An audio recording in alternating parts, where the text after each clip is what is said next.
Good evening. How are you doing today, everybody? Welcome to Career Cafe. We finally found a name for what we're going to call our discussion going forward. And we'll wait for a couple of minutes to allow people to come in. As you're coming in, please feel free to tell us where you are calling in from today. All right, welcome guys, 27 of you. Good to have you here. Where are you calling in from today, please? Okay, I'm trying to sign into Instagram from my laptop so I can look at. Hello, we have 48 people. We will give you some time to join.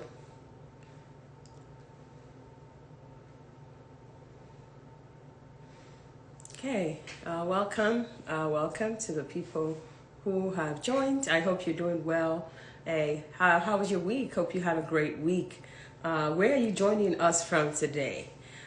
Welcome, people of my Canadian family and friends. Welcome. It's good to have you all here. And let's see, Saskatoon, my own city, Saskatoon. How is the weather today? I know it's probably in the minus 30 right now.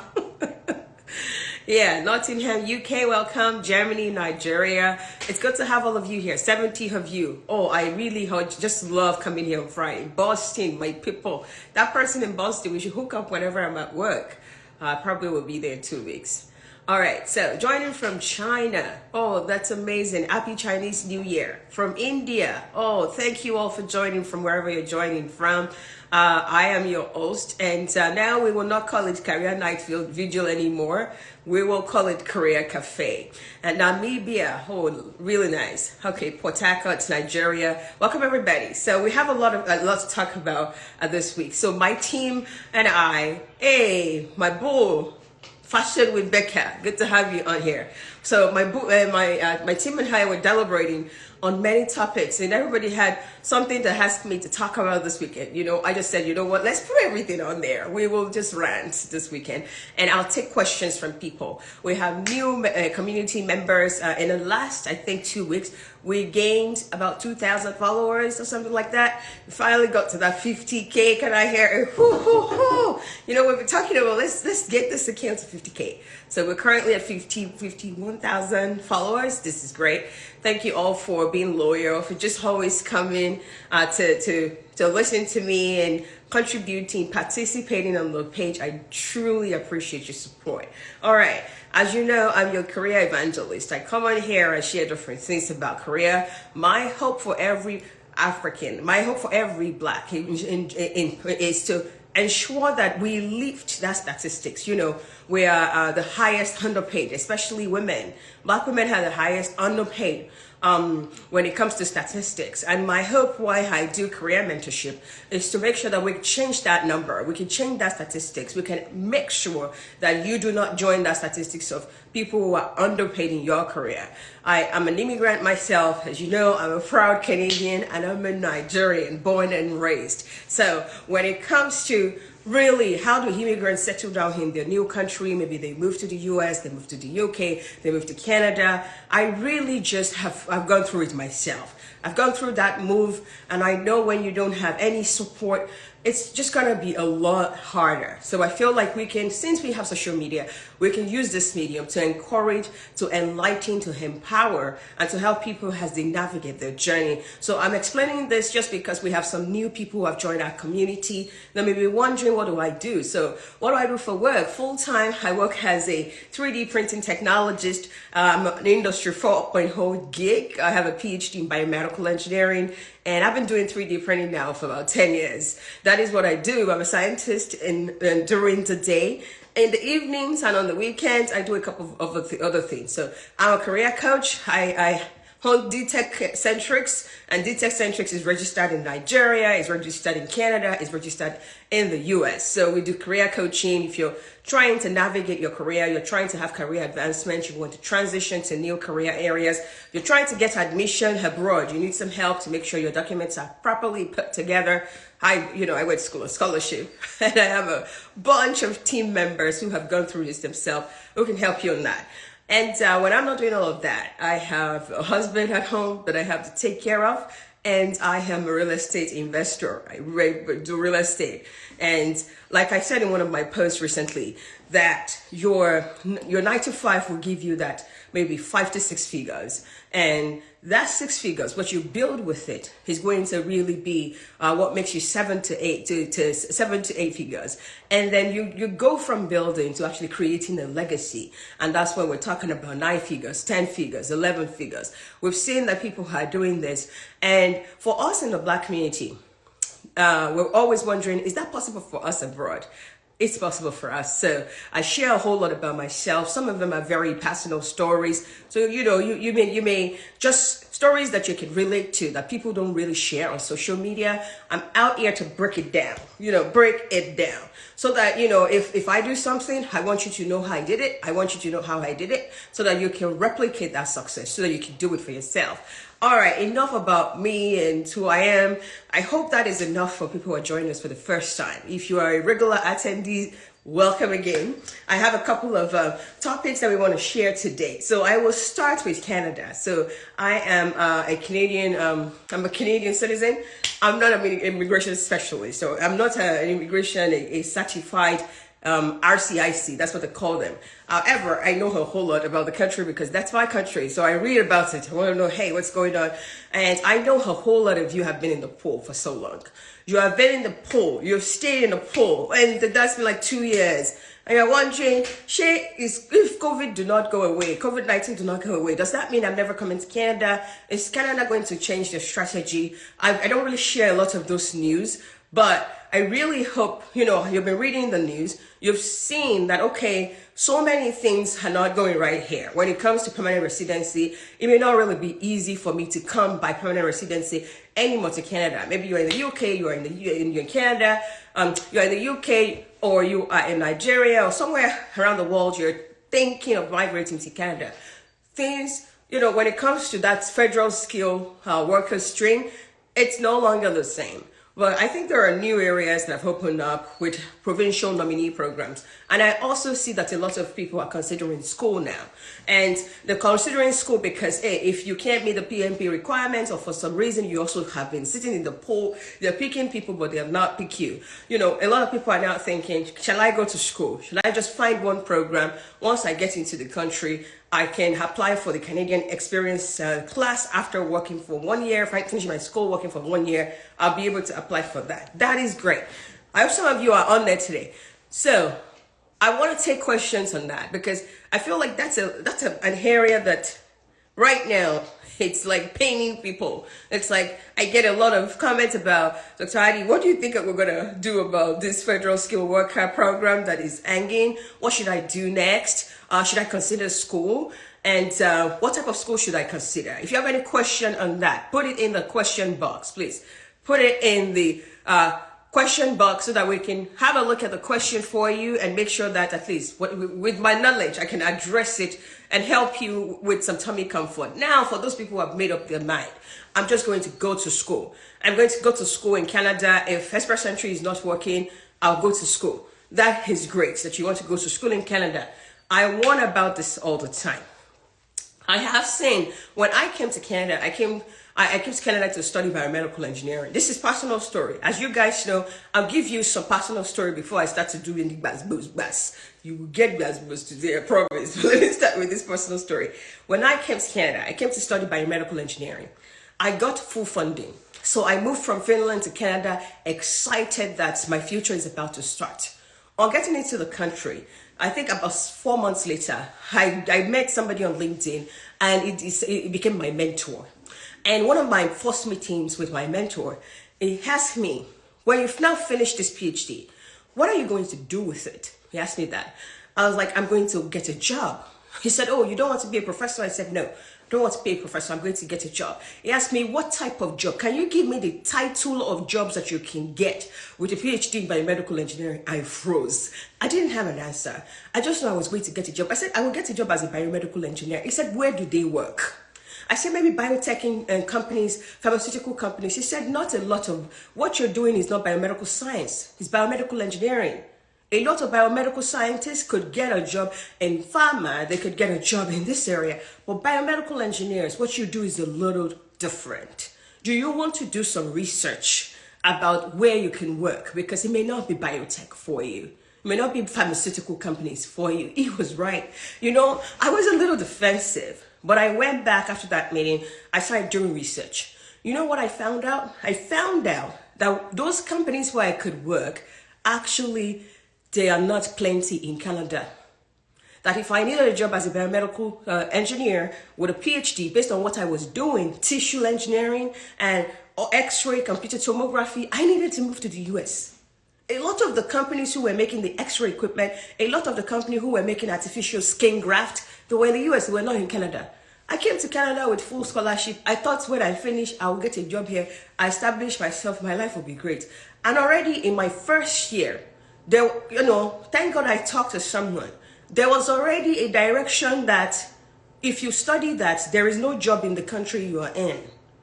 If I didn't talk to my mentor, if I didn't come across that guy, I'll just be doing this. I'll never have a plan for where can I work, what company can hire me, what type of roles can I actually do after these 4 years of suffer in grad school. I wouldn't have any clue on that. I'm saying this today because some of you have come, and you're coming now because Express Entry is no longer working. So you think I'm just going to come and get a job, or I'm going to go to school and after that I will get a job. The question to you is, the program you want to do, is that program actually lucrative in Canada? Because I entered the trap, right? I came to study biomedical. There are no jobs in the country that is sponsoring me. Can you imagine? Immediately when I found out that, I had to start to think about, let me add a new minor. Let me add something else to this degree. Because if I get this degree and I don't have anybody to give me a job in the US, does that mean I'll be walking around with a degree that can't get me a job? Does that mean I'll be stranded? I started asking myself that question. How do you go to school for 4 years on scholarship, being proud that you're a PhD student, and then you graduate, you realize there are no jobs for you? What do you think that would mean? It would be so traumatizing. So I started looking at what are my other options. First of all, the research I was doing at that moment, I had to shift it a little bit. Because if I didn't shift it at all, I probably would. It would be so hard to get a job. I needed to shift it a little bit to a direction where I feel like the country has something at least that I can get after. I'm asking you this because a lot of you are coming to school. You're coming to school, you're thinking, okay, I'll come to school. Yeah, you just want to pick one course and come to school, Abby.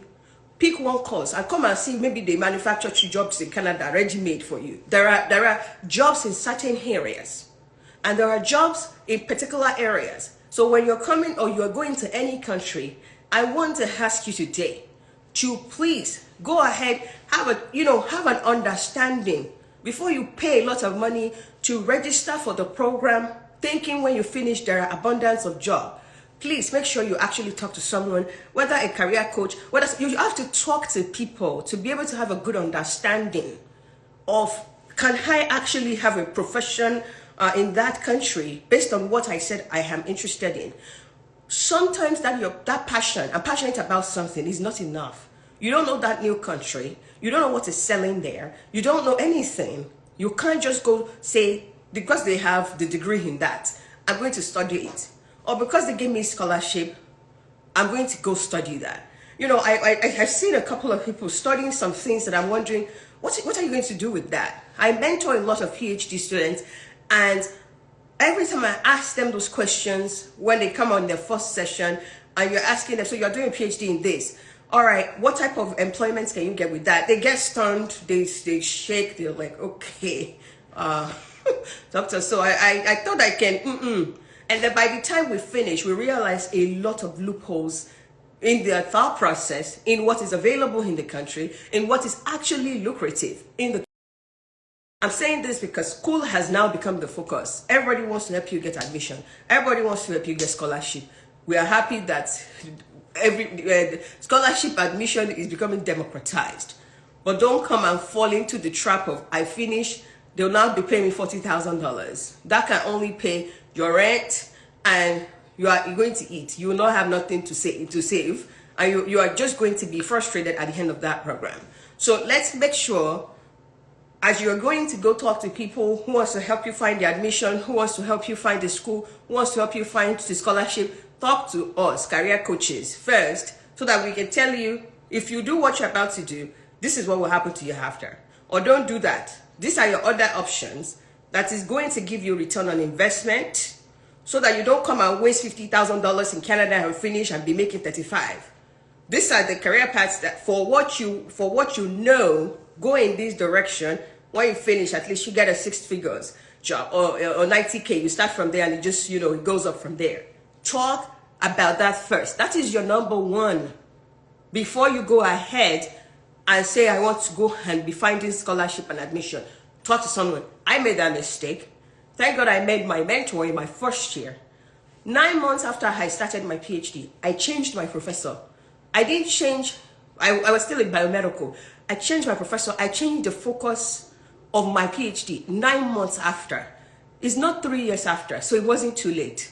It was only 9 months that I wasted, because the area I was focusing on, it will only give me research-based jobs. It will only give me jobs as a professor. If I get a job with a couple of research institutes, they don't pay more than $60,000, and my mouth is big. So from the moment my mentor made me to start to think properly, I did a whole lot of research. This was what birthed skill mapping. My mentor's questions this was the reason why I started skill mapping. And it has been the life-changing tool in my career. Whether when I was in school, whether when I graduated, I kept skill mapping. I will skill map everything to know, all right, I'm not going in the right direction, and I need to change now.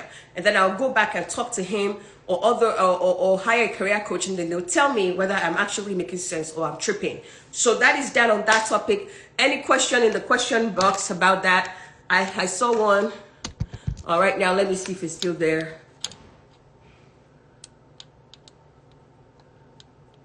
So, said you can't receive questions. I don't know. So this person was asking that he or she doesn't want more degrees. I want to still come to Canada. Express entry is not working. I don't want to go back to school. What do I do? You can look at the different nominee programs that are coming out. Atlantic Canada has programs. You can look at Saskatchewan, Alberta. They did some draws lately. Some of these draws are targeted, right? So there are like a few occupations that they're targeting. And you can look at some of them first. What type of occupation is this province targeting? Is my occupation a part of it? If it's not, then school is the only option right now. Maybe Canada will change and bring something up later. One thing I know about Canada though, so when I got my permanent residence in Canada, I got it under what they call the PhD stream. Oh, a lot of you don't know what that means. In the past, 6, 7 years, 8 years ago, Canada had what we call PhD stream. PhD stream was for PhD holders and PhD students who wants to live in Canada permanently. A few years after I got mine, they changed the rule. They brought express entry. In my time, the number we were using was in hundreds. So it wasn't like your score was 400. Our numbers were different. We were using different numbering system when I applied for permanent residence. All of a sudden, they brought express entry. They changed everything. I think 2 years later, they changed everything. And it was another metric system, another focus area. They were focusing on so many things that weren't part of the rule before. And they've had that now for 5 years. Now they've changed that again, and they're pausing everything again. Canada has paused, doesn't mean that's the end. Canada is weather. They change. They always change. Every 2 years, every 3 years, there's always a change. So I think if you're in the position of, I don't want more degrees, or I really want to come to Canada, I think you should give Canada some time. They will have another stream. They will come up with something. They always do. Every 2 years, every 3 years, Canada always change something. And by the time they change it, it may be favorable for you. It may not. Age may no longer be on your side, but I just know one thing for sure, that they always change things. And right now there's a pause. We got to wait and see what the outcome of that pause, what comes after the pause. We just don't know when. So I'm not going to say just sit down and be waiting. I'd say, hey, if the student route is the path to go for you, just make sure that you're doing the right thing. So you're not just thinking, I want to jackpot. Because when you're now jackpot, you don't want to come and jackpot to Canada. There are people who are citizens who are poor. There are people with green cards, the poor, they don't have money. You don't want to fall in that category. You got into the country, but you're now struggling. And you are still pretending on Instagram. So let's avoid that. All right, let's go to another topic. Okay. If you also have topics you want us to talk about, because you are here, please feel free to put the topic on the question box and I'll look at the topic. If it's something I can take and speak dial, we'll talk about that, please. And if you are not on the question box, if somebody put a question and you like the question, please vote for the question. So if you vote for the question, then we can pick that question and deal with it. Okay. So, does the country of choice affect your career successes? All right, I think I'm talking a lot about school today. I'm going to switch to career very quickly, but does the country of choice affect your career successes? Absolutely. Absolutely. Your country of choice does affect your career successes. So, let me tell you, I'm going to analyze this because I kind of know a lot about this topic. Everybody wants to come to Canada. As an average Nigerian will tell you, you ask them where they want to go, they'll tell you Canada. Everybody wants to just do follow. There are some things that follow is good for. This particular case, follow is not good for it. Because that person has gone to Canada, because that other person wants to go to Canada, does not mean Canada is the right place for you. Why did I say this? I said this because, again, the jobs available within that country is one thing to think about. So let's say somebody who studied business analytics, or somebody who had an MBA and have been working as a business development manager in a bank for 10 years, wants to move. And they asked me on my mentorship program, Dr. Addy, is Canada right? I'm going to say yes. Why? Canada has banking industry is booming in Canada. Canada is serious with tech because we don't have oil and gas anymore. It has crashed. So they're serious with tech. There are good tech jobs, good, high-paying, very nice jobs in the tech industry right now. So if you're in a business direction, I'm going to tell you, please go to Canada. You're a mechanical engineer. You come on my program and you ask me, Dr. Addy, I want to go to Canada. I'll tell you you're crazy. What do you want to come and carry in Canada? Did you see manufacturing companies in Canada? We don't manufacture anything. It's my country. We don't. We buy everything from outside. There's no difference between us and Nigeria. We are a consuming economy. Because we're a consuming economy, we don't make cars. Or have you seen us make our own Tesla? Did you see Volvo that is made in Canada? Or what car is made in Canada? We don't make anything. You're a mechanical engineer. Your focus is making. I think you want to come and live in Canada. We have crashed. Our oil and gas industry has crashed. That was the industry for electrical, for mechanical, for process engineer. Everybody was balling 7 years ago. Now, that industry don't dry up. Job on that, no day about that. You are a mechanical engineer. You're coming and go to school in Canada. Why do you want to come here? The fact that everybody wants to go to is not for you. Go to America. That is where they are making cars. Go to Germany. Your career path should tell you where you should go. It shouldn't be follow. What is your career path? What you have in your hand? I'm an engineer, so it's easy for me to use mechanical engineer as an example. Please, I mean no disrespect. Don't disown me. Mechanical engineers and physicists. I am still here. I'm helping you by actually telling you the truth because you're my people. But the thing is, your career path determines where you're going to succeed. Before you take that 40,000 loan and say, I'll try and get a master's in Canada because of paper. Because people will say it's because they will give me permanent residence after. That's why I'm going. Let's clarify that. The same paper you want to come and collect in Canada. If you do the right thing, you do the right program. As a mechanical engineer, you get to America. I've been sharing testimony. You saw the one I shared last Saturday. The person is going to make ×2 or ×3 of what you would make in Canada. And she's going to get a green card from a company.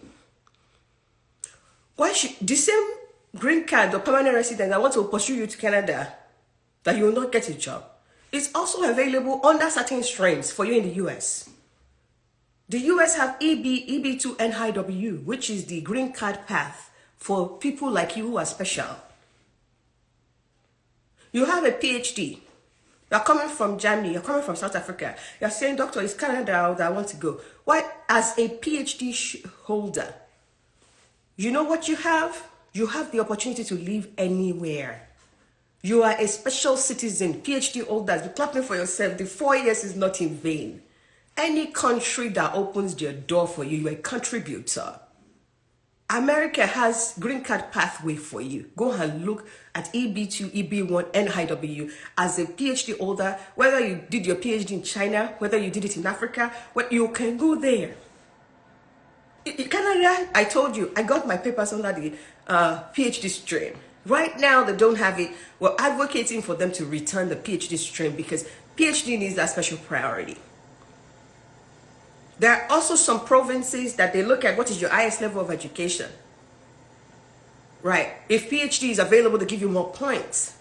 I'm saying this because I want you to not just box yourself and do follow, because everybody say, is that direction, you to follow. You are a nurse. The UK has pathway for nurse that is easy, that they take care of you, they do everything. Maybe that's the first place you need to go and be taken care of first. And at least let's relieve the weight that Nigeria put on you. Go to the UK. Start from there. Before you follow, come and enter Canada, and 2 years you have not become a nurse. You are still writing certifications.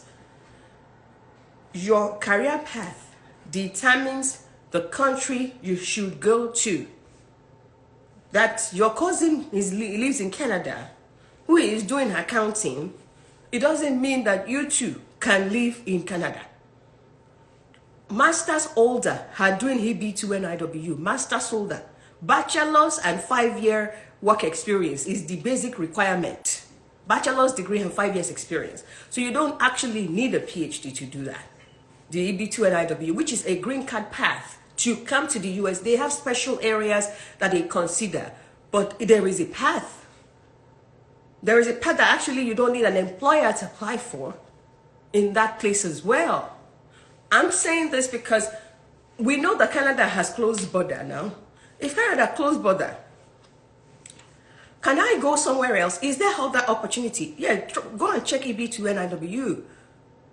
Maybe it's possible for you there. Maybe I can go and do masters in America. I shall know. If I do the right masters, money. In this America, they roll in money. They have jobs. Then they pay Percy well. I'm telling you people, I like money. You see me, I don't carry my Canadian bag. Enter America, just there. And Canada don't fit pay me the money now. How now? No, Canada don't fit deliver the amount of money America will pay you. Please, this is still me, Canadian, telling you that. Who no go, no. I don't go, I don't see. I don't do UK, Finland, Canada. I can't live for America. Who else will tell you the truth now? All right, let me go back to my normal English now. All right, I'm saying that because I'm not advocating for America. I'm just telling you some career paths are very good in Canada. You can go there, you will be fine. But some career paths are also good in the UK. They're better off in the UK. Some is America, carry your bag and come. Don't do follow. I don't know everybody's career path. So I'm not gonna be able to one by one come and pay for mentorship so that we can determine which relocation pathway you should go. Where should you go? What should you study if you're going to school? Maybe you don't have to study. The person that asked me, I don't want to study more. Maybe EB2 NIW is good for you. Maybe there's a path in the UK for you. UK, they have innovator visa. They have all these different things.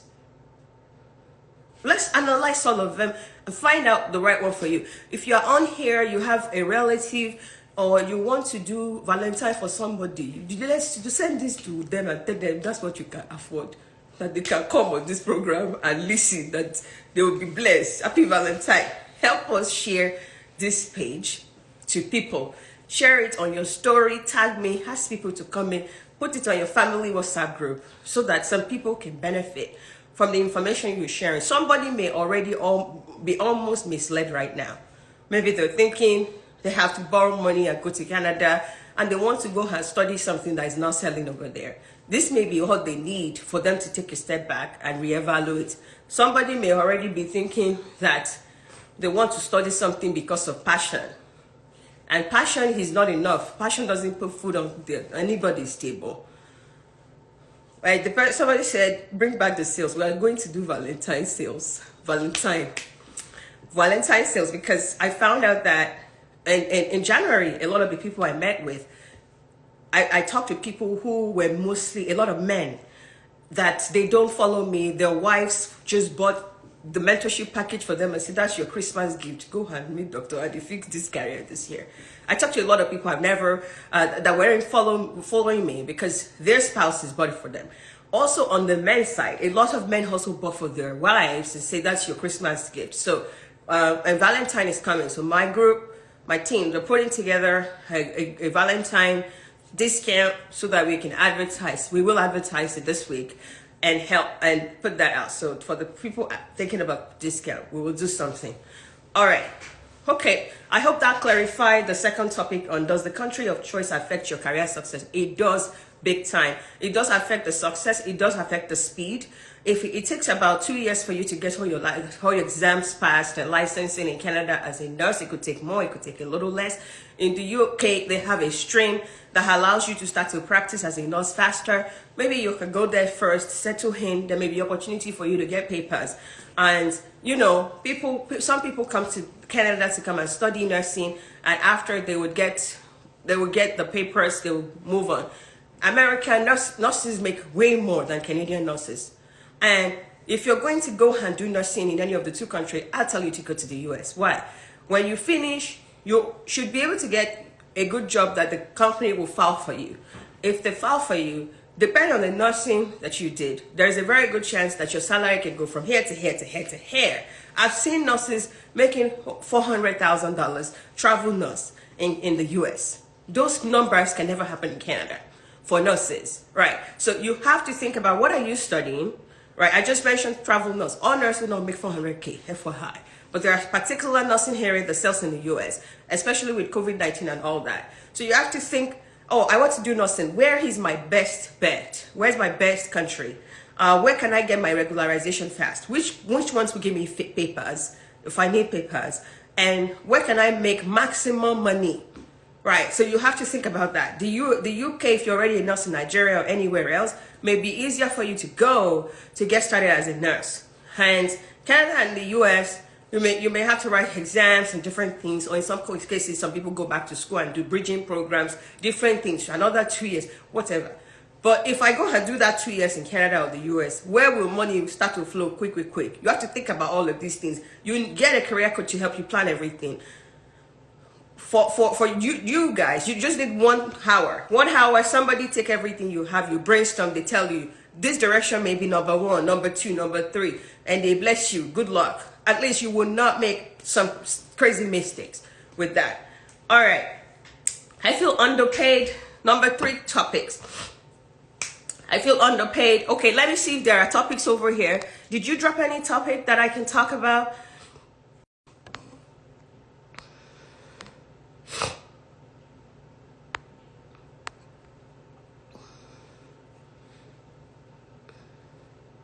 So did you guys see what she shared? Vicoro said that they just made changes to EB2 NIW for STEM and business people. So business people, go and look over there.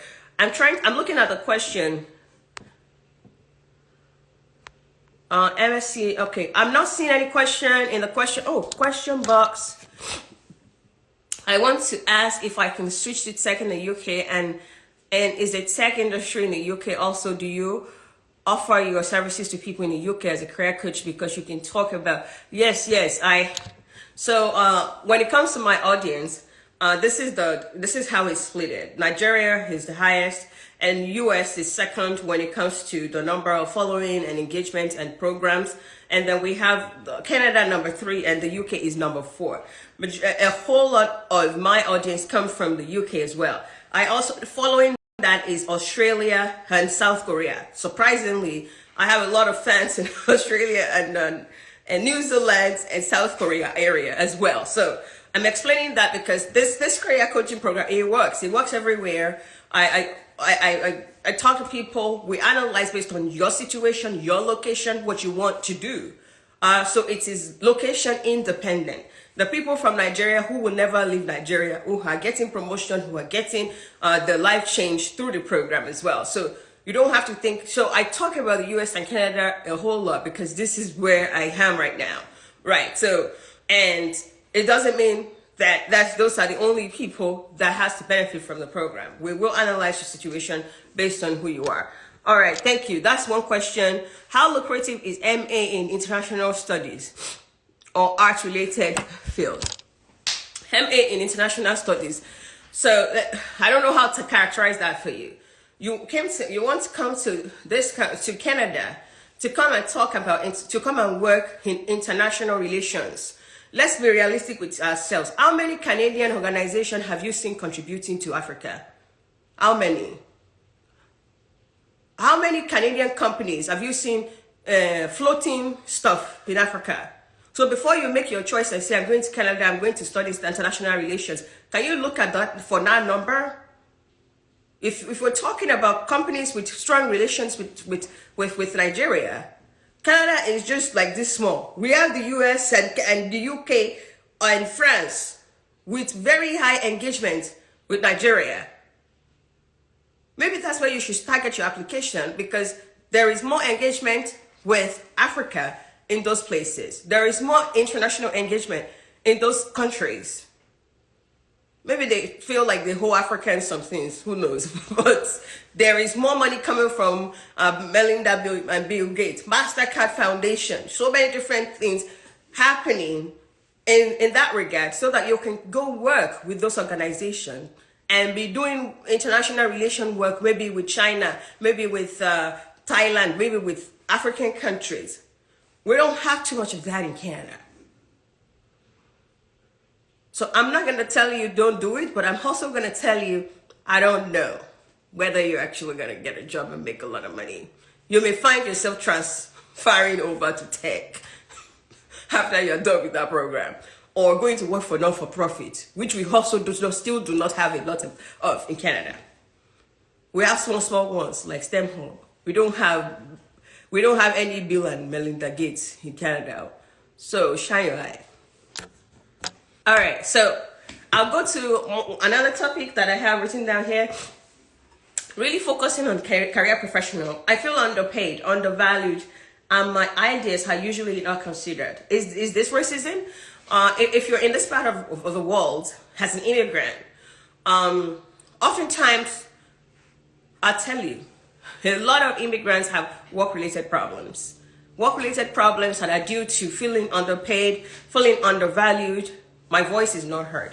We have a whole lot of that. I have coached over 1,000 people, and when it comes to immigrants, our problem is not to get the job. We have strategy to do that. I'll put together a strategy. You land that 6-figure role in 6 months maximum. Back. We'll come and share it on Instagram. I have helped people a whole lot in that. Some people actually come back to my program and say, Doctor, I want to subscribe to just being able to talk to you every month about career advancement because you have helped me. I've gotten the job, but I'm struggling. I'm struggling with, I want to be able to get promoted in 18 months as we planned, but I don't see the pathway because I'm struggling with some of the things written here. Or some people may come to me for the first time and their stuff is, I came to you because I feel underpaid. Or I found out how much everybody's making. They're all making more than me. Or I feel undervalued. Sorry. So one of the things that we're missing in our community is self-advocacy. We don't advocate for ourselves because where we came from, they told us to put our head down and just work. In North America, the style of put your head down and just work doesn't work. If you work in a place and you put your head down and just work, and the only person that knows about what you are doing, the successes you have, the progress you have is your manager. There are managers who go ahead and talk about your work in a public domain using I, like they have done the work. It's not you who did the work. So it's not enough to keep your head down and do the work and expose it to a manager. If you don't have a good manager who will give you credit for that work, if you have a bad manager who will take all the credit, now you start to feel underpaid. And I must tell you, everybody is working and they try to put themselves first. If the work you have done is groundbreaking and it's going to make your manager looks good, he's going to go and talk about it like he did it. What does that tell you? This is the way corporate works. Corporate America, corporate Canada, even corporate Nigeria. I have seen some of my mentees come to complain to me about this. For you as a career professional, wherever you are in the world, when you are on a project, you're given a task, you're working on something, you cannot just solely do that alone and communicate that to one person. You need to have stakeholders. You need to learn to evangelize your project. You evangelize that project by talking to other people about what you're working on, what you want to work on, and what some of your plans are. So because if 5 people knew about the project, your manager or somebody else cannot just steal your idea and claim it as theirs, because other people already know you're doing that project. You have to be strategic about that. There are also tools. Let me bring up some of my slides. So there are tools that you can use today to help you. The tools you can use to help put your progress on a board. And you can have stakeholders. So let's say you're working on a project. You've divided it into categories. You can have your manager, had a couple of contributors who will support you on that project, and other people who you want them to know what is going on. Hello. He said that poor network, so I paused for a bit. If you're feeling like your voice is not heard, in some cases, it may be because only certain people knew about your project, and the person you are reporting to is not reporting your project out, or he or she is reporting your project out as their project. So in that case, what you're doing, all the effort you're putting in, is not really shared as your effort, or is not shared at all. You want to consider any other projects you want to do moving forward. You want to involve other people. Before you start the project at all, I want you to evangelize the project to other people so that you can, first of all, get help. You can also get people supporting the project. The more people support your project, the better for you. You have buy-ins. You have people who would help you to say that project was valuable because they already gave their criticism even in the beginning, that they think you should add this, you should add that. Please, let's master that. Another thing when it comes to I'm feeling undervalued is you have to think about what type of projects are you involved in the company. Every company has priority areas. Priority projects that the company is investing in massively. Maybe the company is investing in it because it's a project on Industry 4.0 or is targeting digital transformation. The company is focusing on the project.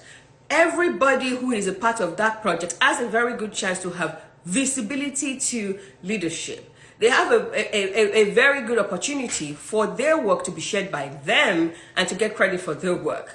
If you are put on a project that is not high priority for the company, the project is not really making, it's a whole project, they've done it for 5 years, they're almost abandoning it. If your manager gives you such a project, you may want to try to not take such projects.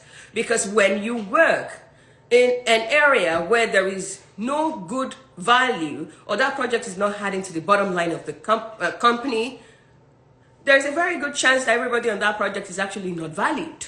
So it's not only you who is undervalued. Everybody may be undervalued because the project is not just a high priority project for the company.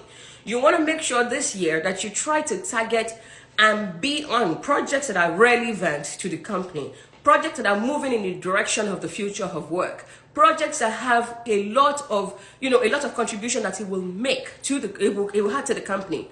Please target those type of projects this year. Ask your manager to put you on those projects. Find those projects. Come talk to you. Work in this company. People not everybody saw your resume before you were hired. Some people don't remember what you know. They don't know what you can contribute to the projects. And when you're a black person, people probably almost assume you don't know much. If you're new to that company, you have to find a way to present yourself in a way where, on my program, we do different types of documents. when you just start working, I'll help you plan the first 3 months of your work and say, you need to do this. Why? And I will help you understand, how do I generate respect from my colleagues? How do I create friendship so that people actually know me to some level, so they don't come to meetings to talk me down. They don't come to meetings to antagonize my points. We have a session on our program where I help you put together the first 3 months. You should do 1, 2, 3, 4, 5. And what I'm considering for you in that process is, how do you get maximum respect? Number 2, how do you get exposure to your skills? So people who have exposure to what you know.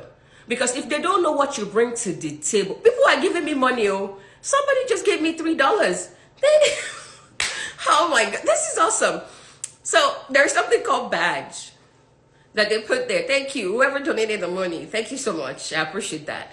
Please, so maybe I will get one Gucci shoe or Bristol Lobuti from this our Instagram live. Who knows? Please donate. Dr. Addy can take your donation. No, there is nothing wrong with it. Going back to what we're talking about. All right.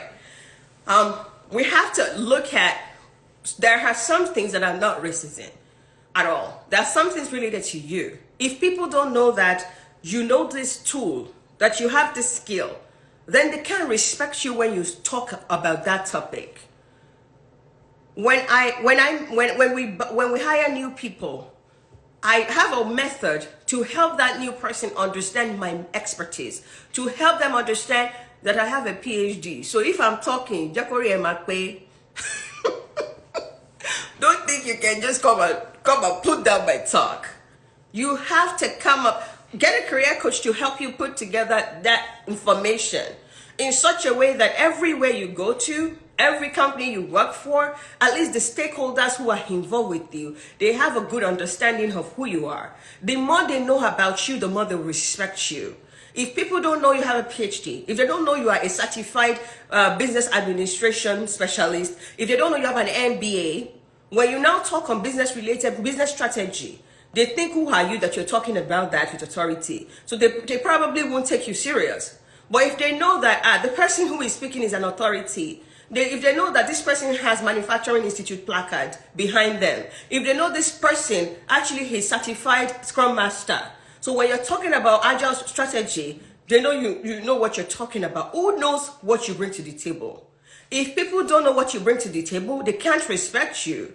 So you will feel undervalued because people actually don't know your value. So I want to challenge you to talk to someone. You can come on my program, or you can come and talk to me. We can look at particularly what you have. How do we want to have it documented in such a way that it's obvious to everybody? What can you contribute to their project? What can you contribute to your project? What project are you leading? So nobody is trying to bump you off your position. So nobody is trying to, shut you down. They will not shut you down if they know that you're an expert in what you're talking about. They will shut you down if they don't know. They didn't hire you, so they don't know your credentials. Everybody work in a place. Not everybody have even a bachelor's. An average African has a master's degree. They don't know that. If they don't know you have a master's degree, they'll think because you look young, maybe you don't have enough experience to talk about that topic. So we need an approach to let them know, so they can put some respect on your name. All right? If you need that help, come on the program, because it's going to be personal to you. This is what you would share. This is how you would share it. This is what is happening in your workplace. Now let's tackle it with strategy 1, 2, 3. Based on what is happening, based on the people that we think these are the people you want to target. Like I said, you need stakeholders' involvement in your project. Don't hold your project to your chest alone, trying to solve all the problem, and you keep it hush because they say keep your head down. And afterwards, you only share your results with your manager. If you cannot involve all stakeholders, maybe you guys don't have software platforms to be able to share things. When you finish your project, have a meeting. Call everybody to attend your debrief meeting. Everybody, your boss's boss, the technician that helped you, the other departments that they did the analysis for you. Debrief, result, milestone, understanding meeting. Call it anything. Call a meeting. Let everybody know that project they supported you on, that project you briefed them about, is ending, and these are some of the outcome. The people you call to those projects are the ones who are going to be in another meeting, and such a project is happening. They will say, do you know Addy can participate? She ran a project similar to that, and the outcome was tremendously wonderful. I think you should have a meeting with her. Or I think you should let her participate in this project. Or I think you should give her a portion of this because she's very good at so. Why? They've seen the results you generated. Don't just keep the results to your chest. Do and have a meeting where you can show people what was your rationale behind every step. The solution you came up with, how is that going to help with the company? What are the action plan, next steps? First, your manager will be proud. Number two, if it's a manager that wants to steal, now they cannot steal your work anymore. Everybody now knows that you did it, and everybody knows the outcome. So don't just keep your head down. You have to find a way to be able to get people to know what you are doing, what you have done, the type of results you have. If people don't see the type of results you are generating, when you talk in meetings, they can't take you serious. People can't evangelize your name out there if they don't know what you can do. I hope this helped anyone who is feeling undervalued and that their voices are not heard. Come on the program. Let's figure this out. I used to be in a position where I felt like my voices were not heard. Never again. Everywhere I go to, I'm celebrated. Yeah. If I'm not celebrated at that job, I leave. Yeah, because I know the strategy to get myself celebrated and I follow through every step of it. I want you to be celebrated. I know you have the right skills, you have the right expertise, but there's an approach to get what you deserve in terms of respect, in terms of getting celebrated, in terms of being respected, and in terms of getting paid for it. All right. I want to look at questions. If there are questions that we can talk about today. I want to study Masters in BME in US or Canada because I finished BTech BME with the first class, had a very good skills in and please, after getting admission, can I work while studying? You can work for 20 hours in Canada, anywhere, while studying. You can work in the US within the campus or so while studying. But you can't depend on the money you make from that work to pay your accommodation and your tuition. That money will not be enough. So you have to think about getting a scholarship. You have a first class, you should be able to get a scholarship. You also have to think about, whether working is going to put pressure on your grades or anything. You have to plan everything accordingly. And you said, I want to do MSc biomedical engineering because I studied something in my bachelor's. Because you study it in your bachelor's does not mean that's the path you have to take for the rest of your life. I hope you know that. And if you don't, I want that to sink in right now. That you study a bachelor's doesn't mean that you have to do the same thing in your master's. It's not a death sentence. Let's now relate this to Nigeria. Nigerians, when we were growing up, you apply, you do JAM. They will just throw you into one department, history. Throw you like they're throwing a balloon. They'll throw you into history. They'll throw us into some crazy program. That you study that crazy program does not mean for the rest of your life you have to do a master's in it or a PhD in it. You don't have to. It's not compulsory that because you did BTech in a clinical, you have to do biomedical engineering. First, before you say it's the US and Canada, you got to know whether you're going to be able to use that degree.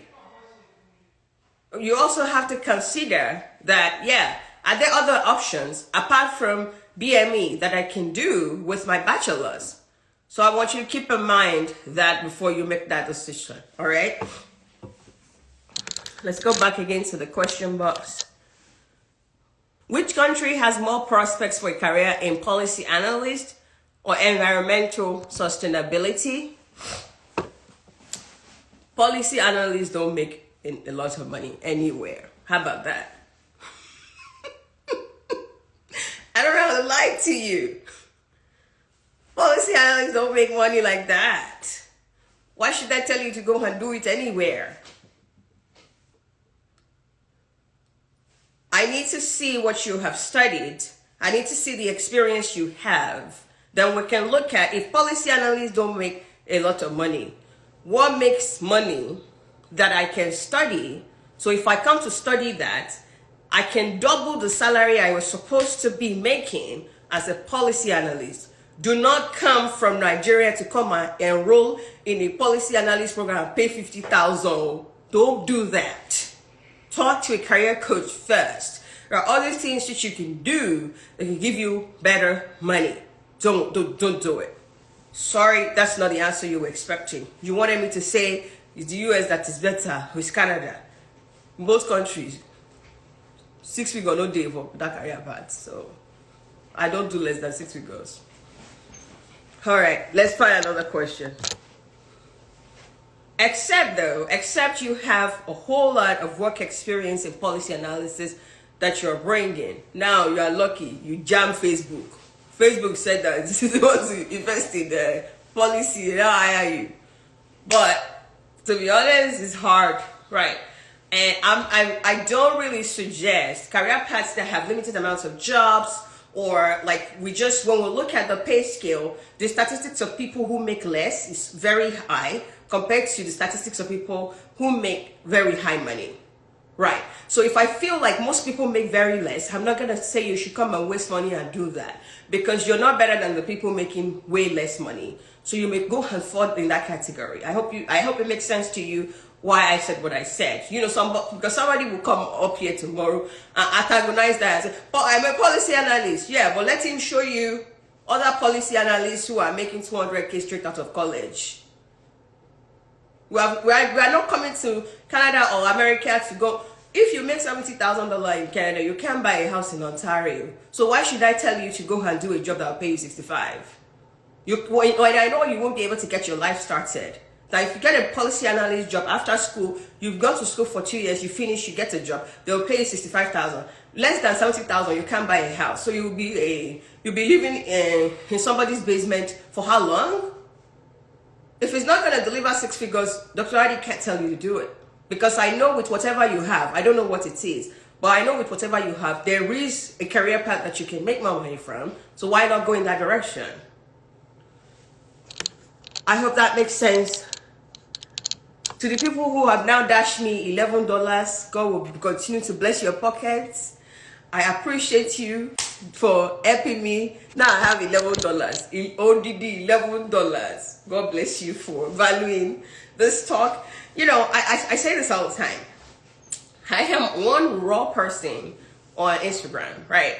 People have asked me, Dr. Addy, you should get a podcast started. I should just do this talk on a podcast. What I see with that is because sometimes I'll just speak Yoruba, or I'll just speak Pidgin English, or I'm not nice sometimes, and so other times I will pray for you. I just feel like I'm not sure if that's gonna flow well for a podcast. Yeah, I'm not, you know, one thing I got to understand early in my career is that speaking English does not make me smart, right? I'm not smart because I'm speaking English. I'm smart because I have expertise in what I do. So I've gotten to a point where I understand that, you know, it doesn't matter how I sound. It doesn't matter if there's typo in my Instagram post. That's not where I'm being paid a whole lot of money. So I don't have to come here, try to be like, hello. No, I don't care about that. I'm just going to be like, hey, Arabushi, sit down. It's still Dr. Addy. We still have all the awards that you're looking at. And we still have it.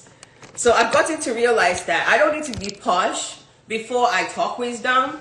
I don't have to like have a good voice. So thank you for accepting me just the way I am. All right, let's find another topic here. How do I get started in a new country? A lot of people who are here are either living in the US, they're living in Canada, they're living in England, they're living in Australia, they're living in Africa. A lot of people want to move. They want to move to this part of the world, or they want to move somewhere else. Anyone who has a motive to move has to think about, how do I settle down in a new country? You can't start to think about how do I settle down Somebody says 65K is too much for a policy analyst. Please leave policy analyst alone today. Please. 65K is too much. And we can't have career paths that is paying less than 65,000 after you get a master's degree. That is not the career path you should be looking at. Please don't look at that career path. Let's find you something else that can pay you more than that. I beg you in the name of God. All right. So the next topic we'll switch to is, how do I get started in a new country? You might have started already. You might be in Canada right now. You have started. You might be in the US. You've started. You might be in Nigeria thinking someday I'm going to move. I'm going to move in 3 months. They have given me my PPR. I'm coming to school in Canada. So you're coming. This is the time to start to think about, how do you get started? How do you get settled? How do you succeed in that new country?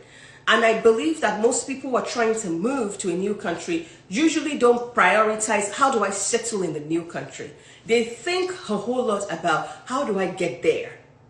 They're just happy that they have a visa in hand. They're just happy that they're about to move to another country, and they're really just enjoying that flow and not thinking, when I get there, what am I supposed to do? What career options are available for me? Let's just get career options first. When I was in school in Saskatchewan, so the next batch after I arrived, the second year, some Nigerians came in from Nigeria, and I decided I was going to live with 2 of them. So we're going to share a basement, 3 of us. One of the people that came to Canada at that time that were going to live together, 3 days after arriving in Canada, he fell down. He had an incident. We had to call ambulance. They took him straight to emergency. It was at the emergency, I think, for 2 days or so. We were all panicking. He hasn't gotten his health card because he just got here. He was still taking his time. Within the 2 to 3 days that he spent in the hospital, we accumulated a bill that was over $20,000. When you are going into a new country, you need to have a list of, what am I supposed to do on arrival? Because you don't know if something can happen. You're coming from another weather condition into a new weather condition. What if your body didn't adapt to that properly? And then you fall sick, and then you have to go to the hospital, and now there is bill that you have to pay. Where are you going to get $20,000 from? Somebody just got into the country. 2 days later, he fell down. We went to emergency. He doesn't have health card. Thankfully, he has applied for health card, because when they came in, the second day, I sat them down and said, this is how to apply for Saskatchewan health card. So we put in his information, but the health card has not arrived. But we have registered him that he's a student of University of Saskatchewan, and that this is his information, this is his address. We use his passport as method of identification. Imagine if we did not do that before he went and fall down.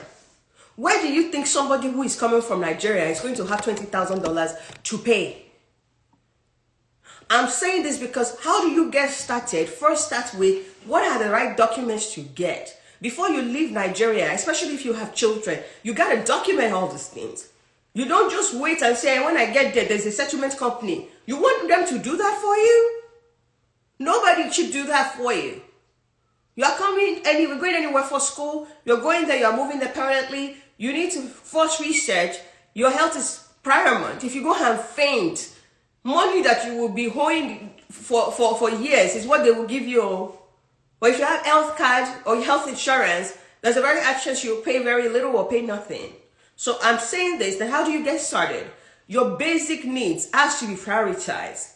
When I'm arriving in this country, I need to understand, where do I register for health card? Is there, in Canada, we use SIN number, social insurance number.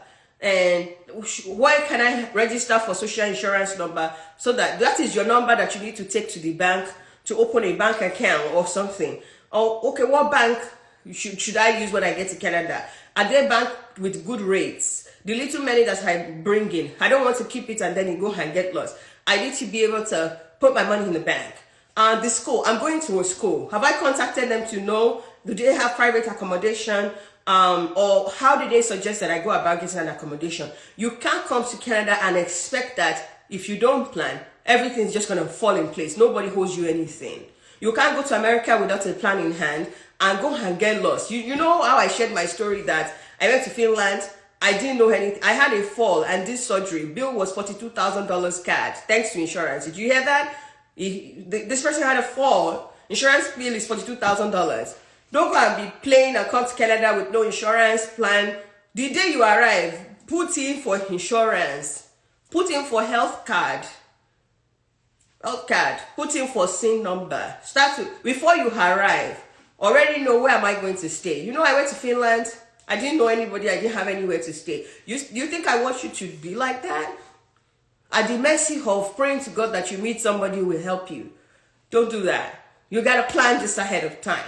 You got to call the school. You have to understand what's going on. You have to understand if they have accommodation recommendations. If you have people in that city, or you connect with them. If they have African Student Association, go connect with those people. Start to email them so that they will know you're coming. They can even send somebody to pick you up at the airport. If you have needs, tell them already. Buy your jacket. You're coming to Canada, it's cold. You're going to America, it's cold. If you're coming to Chicago, it's colder than Canada some days. So you can't just say, I will figure it out there. Start to figure it out back home. You have kids. You have to already start to think about daycare for my children. What type of, I know what city we're going. Are there daycare there? Will it cost me money? Do I have to stay on a 6-month queue? There are daycares that you have to stay on a queue for 3 months before you can get a daycare for your kid. Maybe you can start the queuing up earlier before you even leave where you're coming from. Who knows? All of these things has to be checked. Do I need a car? Can I get on the bus? You need to do this research. This has nothing to do with career right now. It has to do with the fact that your safety, your upkeep, and just being able to get in there and be good with your family is critical. Don't leave that for anybody to plan for you. The same way we're talking about upkeep, talking about getting all the right numbers, all the right documents so that you can really feel like you're part of the country. And if anything happens, you won't be subjected to paying too much money. I want you to think the same for your career.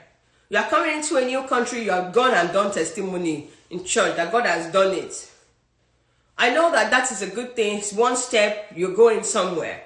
What are you going to do when you get there? Are you going to school? Do you understand, the professor you want to work with? Have you tried to do informational interview for some of the students that the professor is coaching?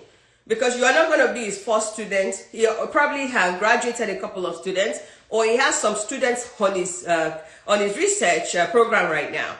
Can you try to reach out to those students and do informational interviews with them so you can have an idea of what a day in their life, what does it look like? So you can know what you're getting yourself into. You can at least know some rules about the lab. So, have an ally within the lab before you arrive. Don't just say, I've gotten the admission, I'm talking to the professor. Do informational interview with the students who he is coaching so you can be able to extract what is his style. What are the things they do? What are some of the equipment they have? What are some of the research focus? What is that person working on? How long have they been in the program?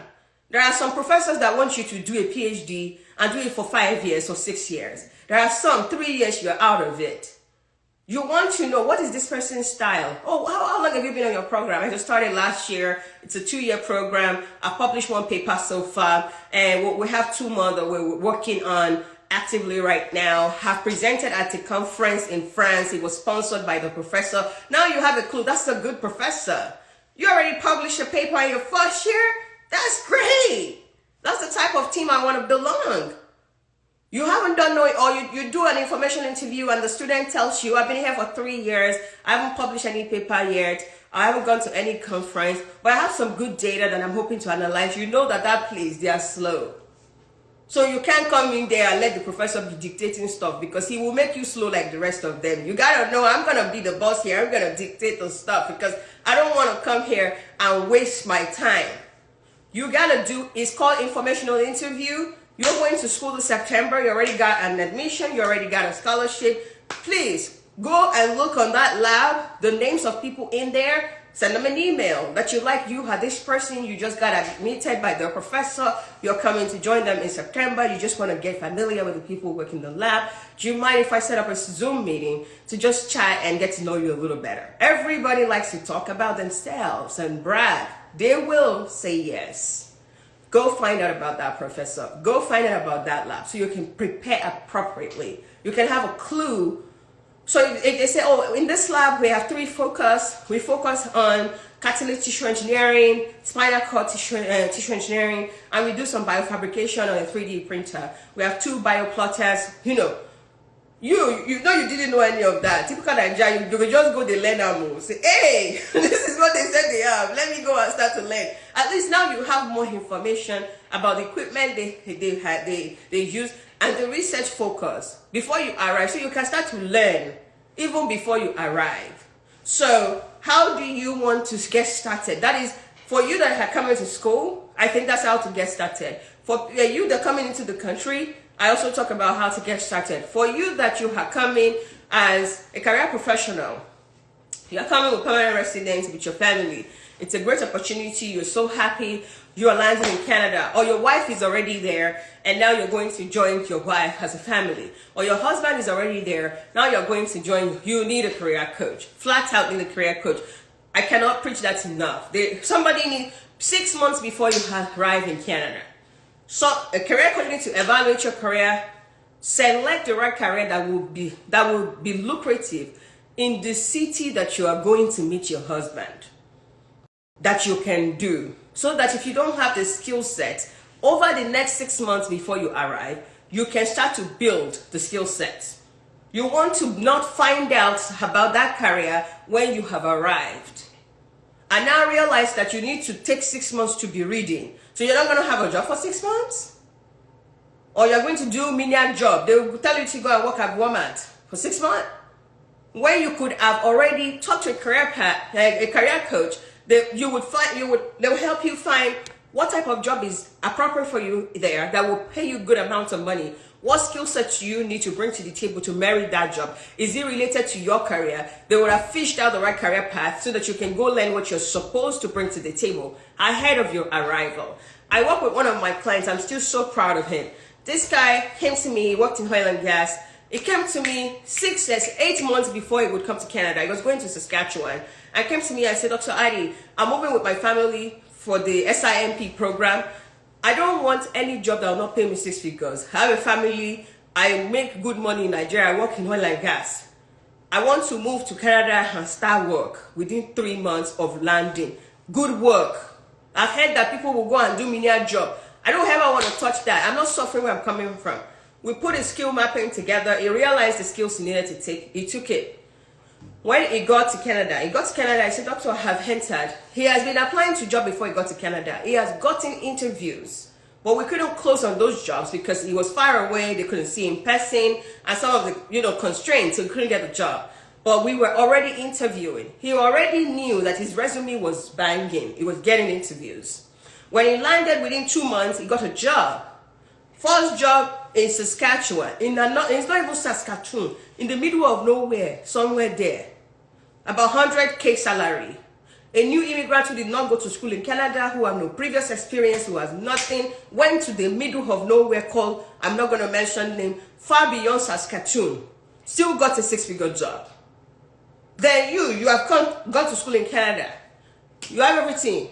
Your stick background has 55,000, and you think it's village people, or you think Dr. Addy is just making noise on here, or you can Google your way to heaven.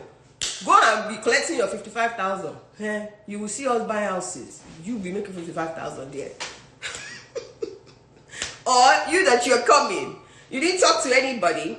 Now you arrive in Canada or America, and everybody say his CNA that they are doing. It's nothing that they are doing. You should go back to school and do nothing. How many people have been convinced in this life to go and do nothing? That they didn't need it at all? They didn't need the nothing at all. What they are bringing from Africa is good enough. If somebody helped them to package it properly, they will be able to get good jobs. It's a lie. They will not talk to anybody before they arrive. Now, the first person you meet on arrival, The first set of people you talk to will determine how you are going to shape your journey in the country you're in or you're going to. If the first set of people you met are doing CNA job, if they don't have good jobs, if they believe in let's drive cabi, I don't know, no disrespect, but if that's what they believe in, if they believe in the fact that it's 50,000 salary that you can ever make, that is the mentality you carry with you, and that will affect how far you will go in that country. You cannot be subjected to the mentality of people who have lived there and not succeed. And just take that with you and believe that black people don't succeed. We manage. You can't do that to yourself. You gotta talk to a career coach. Don't let anybody subject you to go and repeat a class and do nothing for another 3 years that you didn't know, that you didn't need to do at all. Don't let anybody tell you it's 50,000 salary that you can make. Don't ever let anybody tell you to go and take a job at Walmart, which should never be your lot if you talk to somebody who is a career coach. And don't let anybody that you meet in any country be the one choosing your career for you. It doesn't even matter if they have the best career. They're not career coaches. It's not their job.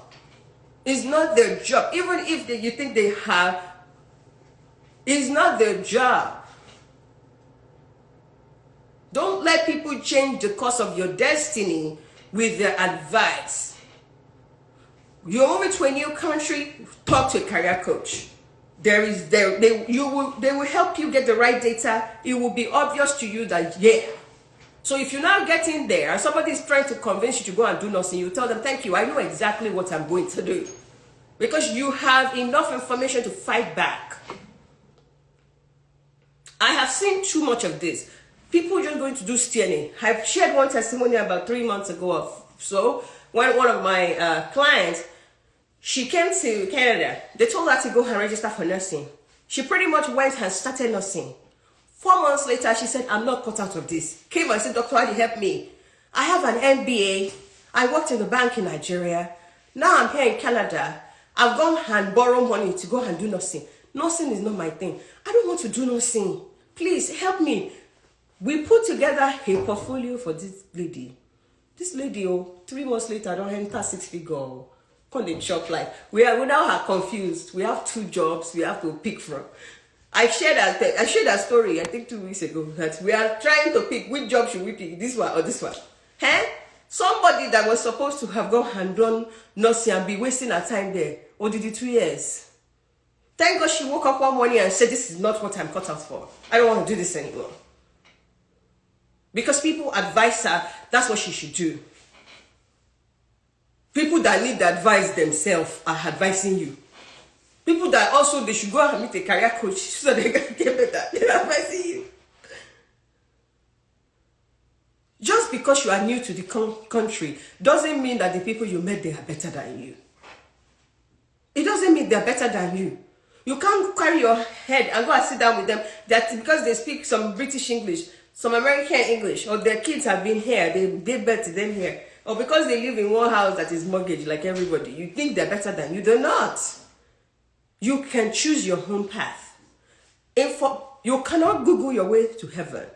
Talk to people. 1 hour conversation can change the course of your career in a country if you're new to the place. But you have to talk to the right people. I hope that makes sense. We have almost spent an hour and a half on here. If there's something I want for everybody, is, I moved to the US. It's going to be 3 years this year. And I moved here with a aim of, I'm coming to this country to dominate manufacturing. A new entrant. I was coming into a new country. And my mindset is, I'm coming here to dominate manufacturing. A year and a half later, I won this award. It's called STEP Award. STEP Award, you see it's a shoe. This is the award that National Manufacturing Institute of America give to contributors in manufacturing. In less than 2 years, I won that award. People will tell me, people who can get this award, they need to have worked for 25 years. 25 years. would tell you that I didn't get this award because I'm popular. I got this award because I made contribution to a Fortune 500's journey to 3D printing. Go and Google it. Put my name on Google and put STEP Awards. You see the company that nominated me for the award, company I used to work for, is on there. Their name is on there. Then you come to America, or you go to Canada or Australia, you let one Nigerian be limiting you and what you can do with your life. You let them be telling you you can only do nothing. You should go and drive a cab. From this moment, anybody's advice that is not forward-looking, that is not telling you you can bust through the ceiling and fly, shut them. You remove them. Remove yourself from every WhatsApp group that is not elevating, that is not edifying, that is not motivating, that is not empowering. Those WhatsApp group, leave the place. Those friends that all they do is complain and say it is well. Let them block everybody. I don't get friends. My husband and I are about friends. I have a few friends that all of us are winning. You all know I carry Deborah, I put her like this. We are winning together. For me, I'll put Fumi on my head because we're winning together. With the friends, if not 3 friends, they will shine through the ceiling. There, all of us shine together. Shine. Use your shine, corrupt my shine. Let's shine, corrupt one another. If you don't have contribute to support, just find a mentor. Find someone that will put fire in your bum. Some people don't date this America. 20 years manufacturing, nobody knows their name. Where is it? Another manufacturing award. They selected 27 people around the world, influential women in manufacturing. I won it 2019. Saw that? I arrived in this country 2018. I arrived to contribute to manufacturing excellence. Manufacturing is full of people who don't look like me. Older people, mostly white, men. This black Nigerian with an accent says she wants to come and make impact. Do not listen to naysayers. They make impact, became director, good way, everything. Everything is possible. You have the right crew, you have the right mentors, you have the right motivation, and you want to put in the work. Smart work. It's all possible. You think if I was doing all the work and putting my head down, people will know that I'm doing them to be able to nominate me for all these big awards? I'm not putting my head down. You people know I'll do the blood of Jesus, but I tell the world what I have done for the company. By the time I finish telling the world, you will say, let that go get an award. I said, look at what she's done. That is tremendous.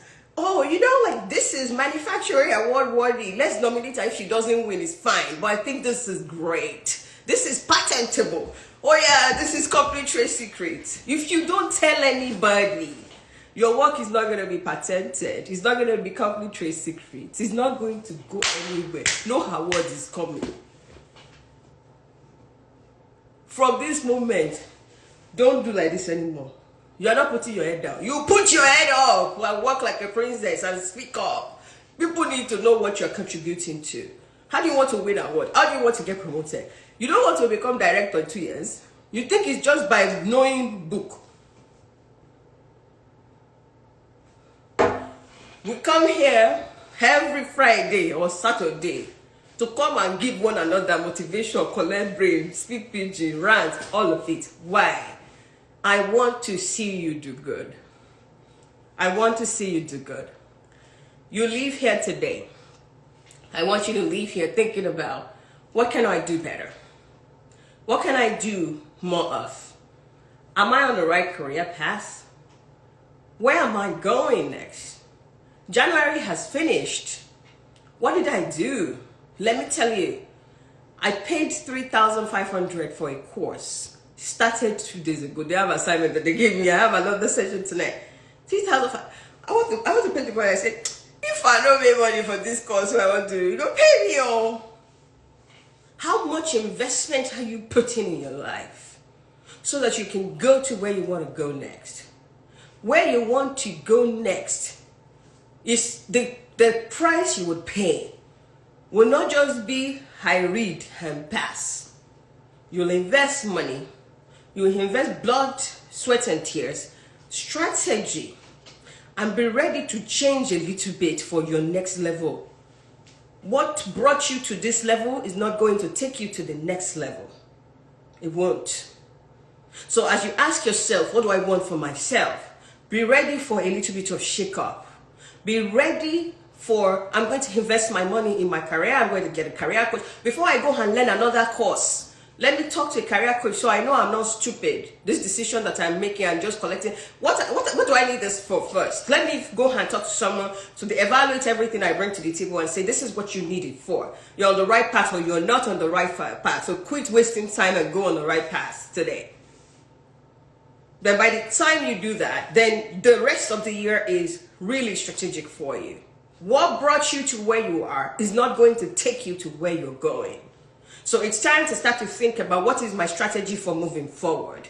Maybe you got your PhD by Googling everything, and Google always answer. But to get that job, to get that director position, to get that VP position, what brought you to the position of a specialist is not what is required to become a director. So you got to get help. What brought you in that scholarship is not what's going to give you a job. What got you the visa is not going to give you the job.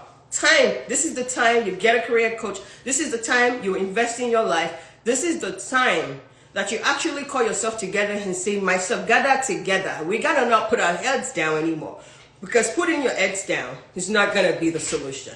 Next week, we're going to come here. And if you're here, we're going to talk about love and career. I'm going to share some personal things about myself. Get vulnerable with you guys. You know, I put a post up this week about, I didn't get married early. I didn't get married in my 20s, you know. But I got married at the time that I wanted. At my time, not anybody's time. I'm going to tell you some shenanigans about my love life next week. And I'm going to talk to you about how my career, you know, the struggle between love and career, how crazy that was for me. I'm going to share that next week Friday. Bring friends, bring your female friends, bring the boys too. And it's going to be like explosive. We're going to finish it and everybody's going to collect brain and go and do whatever they need to do right. Any last question that I can answer here before I go? I have career coaching and then I have assignments for my class. So how much should I be expecting as salary as a data business analyst with 1 year's experience? In what country? You didn't tell me the country. Digital health or public health? Which would be you advised to get a master's in the UK? What is digital health? It is too wide a title. Under that digital health umbrella, there are too many things, subdivision. I need to know the subdivision you're focusing on before I can tell you whether it's better than public health or not. I'm looking at questions. Any hopes for a business education graduate? There is hope for you, business education graduate. There's so much hope for you. You can blow anywhere. You just gotta... What have you done after your business education graduate? Did you work? Where? What type of work? And what do you mean hope? Are you trying to migrate somewhere? But I know there's hope for you. There's always hope. There's hope for everybody. Is there studied economics in Nigeria with 6 years experience? 6 years experience doing what? 6 years banking experience. What field is best for me in Canada? A couple of,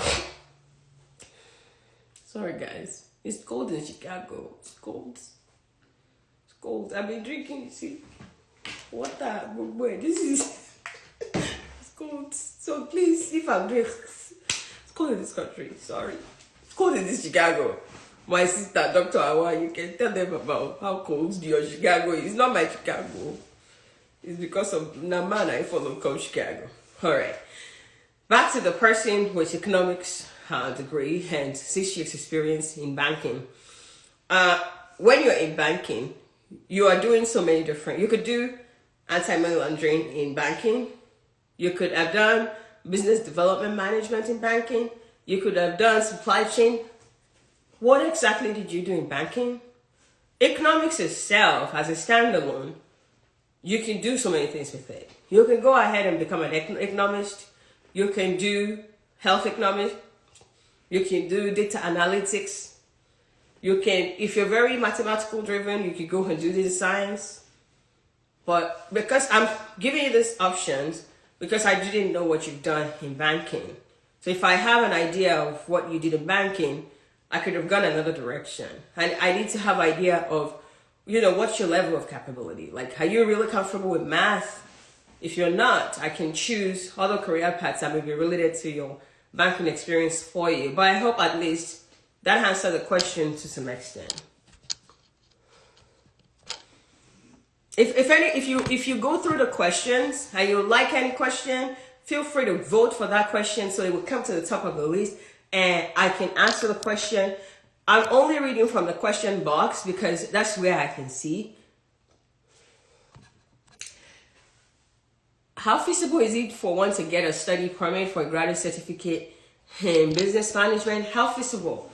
I'm not a visa agent, but I think you should be able to get that visa. If you have everything clean and looking good, maybe you need to talk to an RCIC so they can tell you your chance a lot more, because that's not what I do. I don't focus on any of that. Studying journalism and media communication. What is the prospect of, this is how we're going to close. What is the prospect of someone studying journalism and media communications, focusing on PR, ads, and corporate communications? I think, so when people are going to the UK, I try to help you to think about, you have to think about career paths, because you have to begin with the end in mind. You're moving to the UK for school. You have to think about, but the career path I want to go into, is that a career path that an employer will file papers for me? Because the way to get your permanent residence in the UK is a company choose to file the paper for you. You have to ask yourself, you have to do a bit of research to find out, before you choose any course for the UK, will this course cost an employer? Is it in a category that is lucrative enough for an employer to file papers for me? If you cannot answer yes to that, don't take that career path.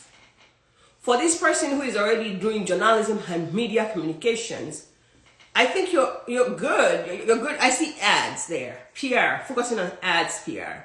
Maybe you want to really pivot into digital marketing. You know what I mean? If you make this digital marketing to a good extent, I think you probably would do well. But if you take this journalism thing, I don't know about journalism in the UK. You have an accent. Don't expect anybody to ever put you on the TV. It's not going to happen. You don't have two heads. But there is investigative journalism and other, maybe you can work in the back end, right? So there's a possibility for that. But how many of those positions are open, right? So you probably want to think about something mainstream like digital marketing. If you think about something mainstream, companies are hiring digital marketers like crazy right now, because everybody have to keep their business on TikTok and WhatsApp, on all social media platform, and all of those things make digital marketers a lot more competitive than the journalism route. It's still media, right? So I think you should just look at the digital marketing side. Under digital marketing, there's so many different sub-headings. There is the SEO, there is the analytics, there is, automation and stuff like that. You got to look at all the categories of digital marketing and pick the ones that are lucrative. You can't go and pick the simplest focus under digital marketing and still expect to be competitive, you will not be. So you got to try to up your game there, brother. I am King Farwells. All right. I think this is where we're going to stop tonight. Thank you all. I have a total of $19.64. Maybe if I come here every Friday and you people give me money, I'll be buying dinner every Friday after I have talk. Oh, go and buy dinner. Thank you to the contributors. I appreciate you. 182 of you. I think at some point we were around 222, 223 people. Thank you for tuning in today, for being a part of, this, and for just rolling with me on this page, for engaging my posts. Could you please share this with your audience once we post it? Could you put it on your story? Could you put it on your family WhatsApp group? Maybe you can bless your cousin. Maybe you can bless your sister. Could you help share it anywhere else that you feel you can help somebody? I really appreciate you again. And please share it. I beg you, share this. And we will also put it on YouTube for our audience on YouTube. Please help us promote the YouTube channel. I'm also planning to move this to YouTube. So Friday we'll go ahead and talk on YouTube. But my team, they're working out the logistics for doing that. Thank you for tonight. Really good to talk to you guys. I will see you again next Friday. Enjoy the rest of your night. And this is goodbye. Bye.